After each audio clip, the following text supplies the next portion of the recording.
আমাকে কে দেখবো দাদি? তুমি তো কাজ করতে পারো না, তুমি কিভাবে আমাকে পারবো দাদি? আর সেই দিনের নাচি কার দিকে চাইবো? ওর দাদা নাই, তোমার চাষা নাই। এখন আমি কিভাবে ভক্ত দিকে নিয়ে থাকুন? বোর্ড একটা কিন্তু এই ভক্ত দিকে কে মানুষ করবো, কে উন্নয়ন করবো?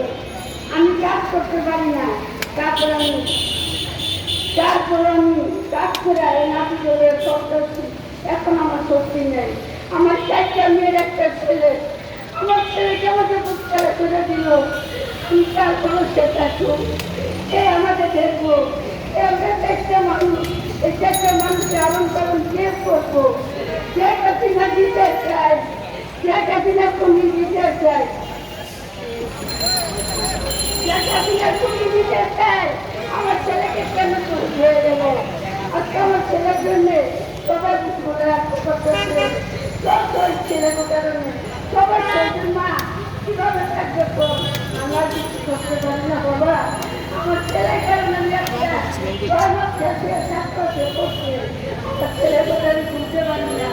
দিন রাত আমার চোখের পানি করতেই থাকে। ধন্যবাদ শহীদের মাকে তার মূল্যবান বক্তব্য দেওয়ার জন্য। দিব তো আমরা প্রিয় সহযোদ্ধারা, প্রিয় সাংবাদিক ভাইয়েরা, আপনারা শহীদ পরিবারের আলোচনা শুনতে চাই। তো আসলে কি বলবো যে আপনি শহীদ পরিবারের দুঃখ দুর্দশা অন্তত একটু বোঝার চেষ্টা করেন।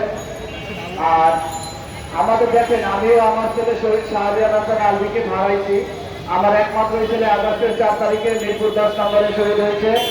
তো আমরা যে আসলে শহীদ পরিবার কত হতভাগা, আমরা আপনারা একটু চিন্তা করলে বুঝতে পারবেন যে আজকে আমরা রাস্তায় দাঁড়িয়েছি আমাদের সন্তানদের বিচারের দাবির জন্য।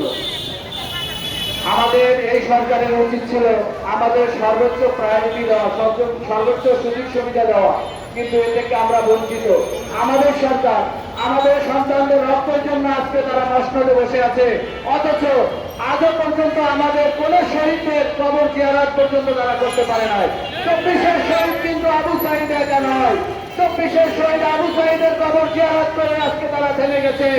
আমি আপনাদেরকে উদাহরণ আহ্বান জানাবো, আপনারা শহীদ পরিবারের খোঁজখবর নিন, শহীদদের কবর জিয়ারত করুন, শহীদ পরিবারকে নিয়ে ভাবুন। শহীদ পরিবার রাস্তায় নামুক, এটা আপনারা চাবেন না। আমরা এইটাই আপনাদেরকে উদাহরণ আহ্বান জানাবো। এ পর্যায়ে আমাদের মাঝে মূল্যবান বক্তব্য রাখবেন বাবুল একজন শহীদের পিতা, শহীদ ইসলামের পিতা মোহাম্মদ জিসানের পিতা মোহাম্মদ বাবুল সরকার। আমি